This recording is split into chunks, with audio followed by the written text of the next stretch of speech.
नमस्कार दोस्तों, आप सबका स्वागत है आपका अपना यूट्यूब चैनल इसके साइंस क्लासेस पे सर। और आज आप सबका जो इंतजार था ना सर, आज उसी का क्लास कर चलने वाला ने सामाजिक विज्ञान का गैस सब्जेक्टिव क्वेश्चन है, लघु प्लस दीर्घ उत्तरीय दोनों टाइप का क्वेश्चन है, ठीक ना सर। और आज हमारा इसका कैमा क्लास है, तो ये पहला क्लास है सर। इसका आपको पीडीएफ भी मिलता है। पीडीएफ कहाँ मिलता है सर, ये भी मैं आपको बता देना चाहता हूँ। लेकिन इससे पहले सर कि आपका ये इसके साइंस क्लासेस यूट्यूब चैनल है और जिसका नाम है संदीप कुमार, ठीक ना भाई, तो मालूम है तो सबको। लेकिन हाँ सर, पीडीएफ कहाँ मिलेगा, मैं आपको पीडीएफ की चर्चा कर देना चाहता हूँ। पीडीएफ कहाँ मिलेगा, पीडीएफ वीडियो के डिस्क्रिप्शन में भी लिंक दिया हुआ है। आइए देखिए सर, पीडीएफ जो है ना सर, वो आपको टेलीग्राम चैनल पर मिलता है, ठीक ना। टेलीग्राम चैनल को हम कैसे ज्वाइन करेंगे, तो वीडियो के डिस्क्रिप्शन में टेलीग्राम चैनल का लिंक दिया हुआ, वहां से जाकर के ज्वाइन कर सकते हैं। लेकिन कहा जाता है रे मोहतरमा कि चैनल पर नए होना तो चैनल को सब्सक्राइब कर देना और बेल आइकन को प्रेस करके सर दोस्तों को शेयर कर देना, क्योंकि ऐसा आपको चैनल कहीं मिलने वाला नहीं है सर। क्योंकि कहा ही जाता है कि बेहतर शिक्षा की बात करें या बेहतर रिजल्ट की बात करें तो पूरे यूट्यूब की दुनिया में मात्र एक विकल्प है रे भाई, हाँ। और यहाँ पर आपको ऑल पीडीएफ मिलता है सर, ठीक ना। टेलीग्राम पे आपको ऑल पीडीएफ मिलता है और आपको एक 30 मिनट पहले, आपके एग्जाम के 30 मिनट पहले मैं कुछ ना कुछ टेलीग्राम पे डाल दूंगा सर, जो आपकी सीधे एग्जाम में आएगा, ठीक ना। आप फेसबुक को भी ज्वाइन कर सकते हैं सर और इंस्टाग्राम आईडी को भी ज्वाइन कर सकते हैं। आपको सीधे में लेकर के चलता हूं क्वेश्चन की दुनिया में। आइएगा सर, देखिए पहला क्वेश्चन कहता है ना सर, पहला क्वेश्चन क्या कहता है, थोड़ी सी गौर करना। पहला क्वेश्चन कहता है ना, बाढ़ से होने वाली हानियों की चर्चा करें। देखो सर, ये 2 नंबरिया में पूछता है, ठीक ना। ऐसा मत सोचना कि 5 नंबरिया में पूछेगा। किस में पूछेगा, 2 नंबरिया में। कह रहा है ना, बाढ़ से होने वाली हानियों की चर्चा करें, ठीक ना। तो हम लोग की जब बाढ़ आता है हम लोग के गांव शहर में, तो क्या क्या चीज़ का हानि होता है, बस वही चीज़ लिखना है सर, ठीक ना। जो आपको हानि होता है वही लिखना है सर। तो बाढ़ से निम्न हानि होती है सर, बहुत सारी चीज़ों की हानि होती है, फसल की हानि होती है, बहुत सारी चीज़ों की हानि होती है सर। लेकिन हमको ये 2 नंबरिया में पूछता है सर। किसमें पूछेगा, 2 नंबरिया में पूछेगा, 5 नंबरिया में नहीं पूछेगा। तो 2 नंबरिया में पूछेगा तो 4 को पॉइंट लिख देना है सर। कहता ना, बाढ़ से पहला जो हानि है ना, वो फसलों की बर्बादी। पहला हानि क्या है सर, तो ये फसलों की बर्बादी है। जब हम लोग के यहाँ बाढ़ आता है सर, तो पहला किसका बर्बादी होता है, फसलों की बर्बादी हो जाती है, ठीक ना सर। धान खत्म हो जाते हैं, गेहूं खत्म हो जाता है सर, बहुत सारी चीज़ों की फसल की बर्बादी हो जाती है। दूसरा, महामारी फैलाना, मतलब सर एकदम गरीबताई फैल जाना, ठीक ना। भूखमारी फैल जाना। बाढ़ आता है, लोग के पास घर खाना नहीं बनता है, कहीं ऊंचे चीज़ों पर जाकर के रुकता है, वहाँ पर खाना कभी कभी नेता लीडर के थ्रू आता है सर। तो ये महामारी फैलता है सर, ठीक ना। तो जब बाढ़ आता है ना सर, तो इससे दूसरा हानि जो है ना, वो महामारी फैलाना, ठीक ना। तीसरा, वनस्पति एवं जीव जंतुओं की क्षति। वनस्पति एकदम जीव जंतु, जो जीव जंतु होते हैं, छोटे मोटे पेड़, जैसे हो गया आपका बैल भैंस, ये सब सर क्या होता है सर, ये सब एकदम ऊंचे स्थान पे ले जाना पड़ता है, कितने लोग दह जाता है, ये हो जाता है, बहुत सारी चीज़ होता है। तो तीसरा जो हानि क्या है सर, वो वनस्पति एवं जीव जंतुओं की क्षति। अगला चौथा क्या हानि है, तो परिवहन अव्यस्त का ठप पड़ जाना सर। देखो, परिवहन, जितने भी परिवहन है, चाहे आपको बस हो, ट्रक हो, जितने भी परिवहन है सर, सारे का सारे ठप पड़ जाते हैं, ठीक ना। तो कितने हानि है सर, ये 5 हानि है। बाढ़ से होने वाली हानि की चर्चा करें तो कितने हानि की मैंने चर्चा किया, 4 हानि की, ठीक ना। और यही 4 को आपको लिखना है। फसलों की बर्बादी, दूसरा महामारी फैलाना, वनस्पति एवं जीव जंतुओं की क्षति, तीसरा है, चौथा है परिवहन अव्यवस्था का ठप पड़ जाना। पहला क्या है सर, मेरे साथ बोलना होगा। नहीं बोलेगा, मेरा कसम चला, नहीं बोलेगा ना तुरंत के साली से शादी कर लेंगे, हाँ। फसलों की बर्बादी, हाँ। और जो भी लोग चैनल पर नए हैं ना सर, चैनल को सब्सक्राइब कर देना और बेल आइकन को प्रेस करके सर दोस्तों को शेयर कर देना। दूसरा क्या सर, महामारी फैलाना। तीसरा क्या, वनस्पति एवं जीव जंतुओं की क्षति। अगला क्या सर, तो परिवहन व्यवस्था का ठप पड़ जाना, ठीक ना। आइएगा, अब देखिए सर, अगला क्या कहता है ना सर, थोड़ी सी गौर करिएगा। जो अगला है ना, वो बड़ा ही मजेदार है सर, क्वेश्चन नंबर 2। और क्वेश्चन नंबर 2 जो है ना, वो आपके एग्जाम में पूछा हुआ भी है, ठीक ना। आना कहता है, नवीकरणीय और अनवीकरणीय संसाधनों में अंतर स्पष्ट करें। क्या करें सर, अंतर स्पष्ट करें। किस में, तो ये नवीकरणीयों में और अनवीकरणीय संसाधन में क्या स्पष्ट करें, तो अंतर स्पष्ट करें, ठीक ना। देखो, तो नवीकरणीय और अनवीकरणीय संसाधन में अंतर स्पष्ट करें तो सबसे पहले हमको लिखना है नवीकरणीय। क्या लिखना है, नवीकरणीय। नवीकरणीय संसाधन वैसे संसाधन होते हैं जो संसाधन कभी समाप्त नहीं होते हैं। नवीकरणीय संसाधन वो संसाधन होते हैं जो कभी समाप्त होते ही नहीं है, ठीक ना। तो नवीकरणीय संसाधन कौन होते हैं, जो कभी भी समाप्त नहीं होते हैं सर, ठीक ना। तो जो संसाधन कभी समाप्त नहीं होते हैं उसे नवीकरणीय संसाधन कहते हैं। जैसे सौर ऊर्जा आज तक कभी खत्म हुआ नहीं ना हुआ है, पवन ऊर्जा कभी खत्म होगा नहीं ना होगा, जल कभी खत्म होगा नहीं ना होगा, और इस तरीके से आदि बहुत सारा चीज़ें, ठीक ना। तो नवीकरणीय संसाधन क्या है सर? तो जो संसाधन कभी समाप्त नहीं होते हैं उसे क्या कहते हैं? नवीकरणीय संसाधन कहते हैं। और बड़ा ही मेहनत से मैंने लिख करके लाया रे भाई, इसलिए सपोर्ट करना सर को, ठीक ना सर। और जो भी लोग सर अभी तक शेयर नहीं किया तो दोस्तों के पास शेयर कर दो और सारे पीडीएफ को जाकर के पढ़ लो सर। और आपका डेली क्लास चलता रहेगा, इसलिए अगला क्लास देखने के लिए सर चैनल पर नए हो तो चैनल को सब्सक्राइब कर देना और बेल आइकन को प्रेस करके सर दोस्तों को शेयर कर देना। अगला अगला कहता है अनवीकरणीय संसाधन। अनवीकरणीय संसाधन वो होता है ना जो संसाधन ना एक दिन क्या हो जाता है सर? समाप्त हो जाएंगे, ठीक ना। तो अनवीकरणीय संसाधन वो होते हैं जो संसाधन एक ना एक दिन समाप्त हो जाए तथा इसे बनाने में लाखों करोड़ों वर्ष लगता है, ठीक ना। देखो ये नवीकरणीय संसाधन कभी समाप्त होगा ही नहीं, लेकिन अनवीकरणीय संसाधन कभी ना कभी क्या हो जाएगा सर? एक ना एक दिन समाप्त हो जाए, ठीक ना, तथा इसे बनाने में लाखों करोड़ों वर्ष लगता है। अनवीकरणीय संसाधन बनाने में लाखों करोड़ों वर्ष लगता है, लेकिन अनवीकरणीय संसाधन एक ना एक दिन क्या हो जाते हैं सर?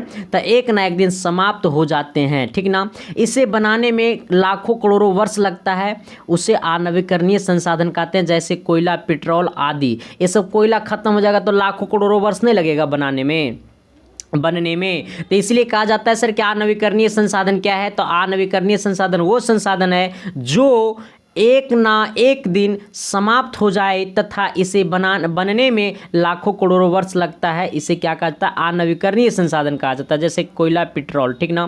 तो नवीकरणीय संसाधन कभी समाप्त नहीं होते हैं, जैसे सौर ऊर्जा, पवन ऊर्जा, जल आदि। अनवीकरणीय संसाधन एक ना एक दिन क्या हो जाते हैं सर? समाप्त हो जाते हैं। क्या हो जाता है? एक ना एक दिन समाप्त हो जाते हैं, उसे अनवीकरणीय संसाधन कहते हैं। इसे बनने में लाखों करोड़ों वर्ष लगता है, उसे क्या कहा जाता है? अनवीकरणीय संसाधन। आना सर अगला क्या है? सुनामी। सुनामी क्या है सर? ये सुनामी है, ठीक ना। थोड़ी सी गौर करना, सुनामी क्या है? तो सुनामी जो है ना सर, वो सुनामी जापानी भाषा का शब्द है, ठीक ना। सुनामी क्या है सर? तो सुनामी जो है ना वो जापानी भाषा का शब्द है। समुद्र में उठने वाले काफ़ी ऊंचे, भयंकर और विनाशकारी लहरों को सुनामी कहा जाता है, ठीक ना। क्या कहा जाता है सर? सुनामी कहा जाता है। किसे कहा जाता है? तो सुनामी जो है ना सर, वो थोड़ी सी और पतला कर लेता हूँ। कहता है सुनामी जापानी भाषा का एक शब्द है, ठीक ना। सुनामी क्या है सर? तो सुनामी जो है ना वो जापानी भाषा का एक शब्द है। क्या सर? ये शब्द है, ठीक ना। समुद्र में उठने वाले काफ़ी ऊंचे, भयंकर और विनाशकारी लहरों को सुनामी कहा जाता है, ठीक ना। क्या कहता है सर? उठने कि हाँ, तो सुनामी एक जापानी भाषा है। समुद्र में उठने वाले काफ़ी ऊंची और भयंकर और विनाशकारी लहरों को सुनामी कहा जाता है, ठीक ना। काफ़ी ऊंची और भयंकर तरीका से उठने वाले लहरों को क्या कहा जाता है? सुनामी कहा जाता है, ठीक ना। तो सुनामी क्या है सर? तो सुनामी जो है सुनामी क्या है? तो सुनामी जापानी भाषा का एक शब्द है, ठीक ना। सुनामी किस भाषा का एक शब्द है? तो जापानी भाषा का एक शब्द है। समुद्र में उठने वाले काफ़ी ऊंचे, भयंकर और विनाशकारी लहरों को सुनामी कहा जाता है, ठीक ना। किसे कहा जाता है? सुनामी कहा जाता है। अगला क्वेश्चन सर, ये चौथा नंबर क्वेश्चन को एकदम VVI मार लो, इस बार ये भी करेगा सर। हाँ, ये 3 क्वेश्चन बताए ना, अभी ये चौथा क्वेश्चन है ना। 4 क्वेश्चन में से पक्का सर कि 2-3 क्वेश्चन आपको पूरा दोनों सेटिंग मिलाकर लड़िए जाएगा, ठीक ना। आना और देखो, कहता है भूकंप और सुनामी के बीच अंतर स्पष्ट करिए। ये भी क्वेश्चन देखो पूछ लिए है। भूकंप और सुनामी के बीच अंतर स्पष्ट करें। देखो सर एक बात आपको बता देना चाहता हूँ, भूकंप और सुनामी दोनों प्राकृतिक आपदाएं हैं, ठीक ना। भूकंप भी प्राकृतिक आपदाएं हैं और सुनामी भी प्राकृतिक आपदाएं हैं, ठीक ना। तो भूकंप एवं प्राकृतिक दोनों है ना, दोनों भूकंप और सुनामी दोनों कैसे आपदाएं हैं? प्राकृतिक आपदाएं हैं। जब पृथ्वी की आंतरिक गतिविधियों, पृथ्वी की कौन सी आंतरिक गतिविधियों के कारण, किसके कारण? आंतरिक गतिविधियों के कारण धरातल पर अचानक कंपन उत्पन्न होता है। धरातल पे अचानक क्या हो जाता है? कंपन उत्पन्न होता है, तब उसे भूकंप कहा जाता है, ठीक ना। अचानक से धरती कंपन होने लगता है तब उसे भूकंप कहा जाता है। लेकिन सर इस प्रकार कंपन सागर या महासागर के तलों पर होता है। जैसे समुद्र और बड़ा बड़ा सागर और महासागर में जब ये कंपन होता है ना, तो जब सागर और महासागर के तल पर, कहाँ पे? तल पर जो कंपन होता है ना, तब उसे क्या कहा जाता है? तब उसे सुनामी कहा जाता है। क्या कहा जाता है सर? सुनामी कहा जाता है, ठीक ना। तो एक बार मेरे साथ आना सर, सुनामी किसे कहा जाता है? तो सुनामी जो है ना वो क्या है सर, ये सुनामी जो है ना, सुनामी जो है ना, सुनामी कहता है ना सर कि भूकंप और सुनामी के अंतर स्पष्ट करिए, ठीक ना। तो भूकंप एवं सुनामी दोनों प्राकृतिक आपदाएं हैं जब पृथ्वी पर आंतरिक गतिविधियों के कारण धरातल एवं अचानक कंपन उत्पन्न होता है। धरातल पे अचानक तरीका से क्या होता है, कंपन उत्पन्न होता है, तब उसे क्या कहा जाता है, भूकंप होता है कहा जाता है, ठीक ना। तो धरातल पे मतलब जमीन पे एकाएक कंपन चालू हो जाता है, तब उसे भूकंप कहा जाता है, ठीक ना। अगर यही एकाएक कंपन चालू हो जाएगा सागर और महासागर में, यही कंपन सागर और महासागर के तल पर होता है, तब उसे क्या कहा जाता है सर, ये सुनामी कहा जाता है। क्या कहा जाता है सर, ये सुनामी कहा जाता है, ठीक ना। तो सुनामी और भूकंप में आपको किसी प्रकार की दिक्कत सर, क्योंकि सुनामी और भूकंप दोनों ही बड़ा ही मज़ेदार चीज़ है, ठीक नहीं। तो भूकंप किसे कहा जाता है सर, तो भूकंप और सुनामी के बीच का अंतर स्पष्ट करें।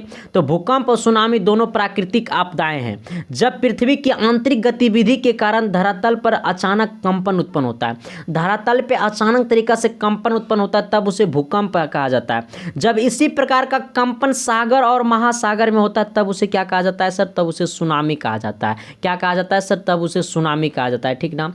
अगला क्वेश्चन, अगला कहता है एटीएम क्या है। एटीएम क्या है सर, एटीएम कहे तो सर एटीएम का फुल फॉर्म होता है ऑटोमेटिक टेलर मशीन, ठीक ना सर। ऑटोमेटिक टेलर मशीन आना सर, ऑटोमेटिक टेलर मशीन, हाँ टेलर मशीन, अब कह रहा है हाँ टेलर मशीन। इसका फुल फॉर्म आप लोग भी कमेंट करना सर। प्लास्टिक के एक छोटे से कार्ड पर अंकित सूक्ष्म संकेत के आधार पर कहीं भी तथा किसी निर्धारित बैंक के केंद्र से पैसे निकालने की सुविधा को एटीएम कहा जाता है, ठीक ना सर। एटीएम किसे कहा जाता है, तो प्लास्टिक के एक छोटे से कार्ड पर अंकित सूक्ष्म संकेत के आधार पर, देखो प्लास्टिक का एक छोटा सा कार्ड होता है सर, इसमें 4 गो डिजिट होता है। कितना डिजिट होता है, 4 डिजिट होता है। और किसी भी बैंक के एटीएम में जाते हैं और ये 4 डिजिट डालते हैं, और वो जो कार्ड होता है वो प्लास्टिक का कार्ड होता है, इसे हम लोग कहते हैं एटीएम। इससे हम लोग पैसा निकालते हैं। तो आप किसी भी वक्त निकाल सकते हैं सर, क्योंकि एटीएम का मतलब यही हुआ कि प्लास्टिक के एक छोटे से कार्ड पर अंकित सूक्ष्म संकेत, अंकित मतलब सूक्ष्म संकेत अंकित होता है, ठीक है। इसमें 4 गो अंक अंकित होता है। सूक्ष्म संकेत के आधार पर कहीं भी तथा किसी निर्धारित बैंक के केंद्र से पैसे निकालते हैं, इस सुविधा को एटीएम कहा जाता है। ये जरूरी नहीं जिस लोगों का एसबीआई में खाता खुला हुआ तो वो एसबीआई के ही एटीएम में पैसा निकालेंगे, जरूरी नहीं है। वो एचडीएफसी, इसका मतलब क्या होता है, कॉल फुल फॉर्म होता है, बताइएगा। एक्सिस हो गया, मेरा बैंक तो सर एक्सिस में खुला हुआ है, बाकी तू सब समझना कहाँ कहाँ खुलाया है। कितना लोग प्रधानमंत्री जनधन योजना में खुलाया होगा, बहुत अच्छी बात है सर, खुलाते रहो, 15-15 लाख आता रहेगा। तो एटीएम क्या है सर, एटीएम क्या है ना सर, तो प्लास्टिक के एक छोटे से कार्ड पर अंकित सूक्ष्म संकेत के आधार पर कहीं भी तथा किसी भी निर्धारित बैंक के केंद्र से पैसा निकालने की सुविधा को एटीएम कहा जाता है सर, ठीक ना। क्या है एटीएम सर, तो प्लास्टिक के एक छोटे से कार्ड है। कैसा कार्ड है, तो एक प्लास्टिक के एक छोटे से कार्ड पर अंकित सूक्ष्म संकेत के आधार पर कहीं भी तथा किसी निर्धारित बैंक के केंद्र से पैसे निकालने की सुविधा को क्या कहा जाता है, तो एटीएम कहा जाता है। क्या कहा जाता है सर, तो ये एटीएम कहा जाता है, ठीक ना। तो प्लास्टिक के एक छोटे से कार्ड पर अंकित सूक्ष्म संकेत आधार पर कहीं भी तथा किसी निर्धारित बैंक के केंद्र से पैसा निकालने की सुविधा को एटीएम कहा जाता है। तो आज मैंने आपके लिए 5 क्वेश्चन लाया हूँ सर, बाकी कल से आपको मैंने 10 या 15 क्वेश्चन करवाऊंगा एक क्लास में, ठीक ना सर। आज मैं आपके लिए 5 ही क्वेश्चन लाया हूँ सर, क्योंकि आज हमारा पहला क्लास था सामाजिक विज्ञान का। तो बस आप लोग अपना भाई का प्यार आशीर्वाद देते रहें सर, और फिर मुलाकातें करते हैं आप सबके बीच अगली क्लास में। तब तक के लिए बाय। देखते रहिए इसके साइंस क्लासेस। जो भी लोग चैनल पर हैं, चैनल को सब्सक्राइब कर दीजिएगा। Thank you, love.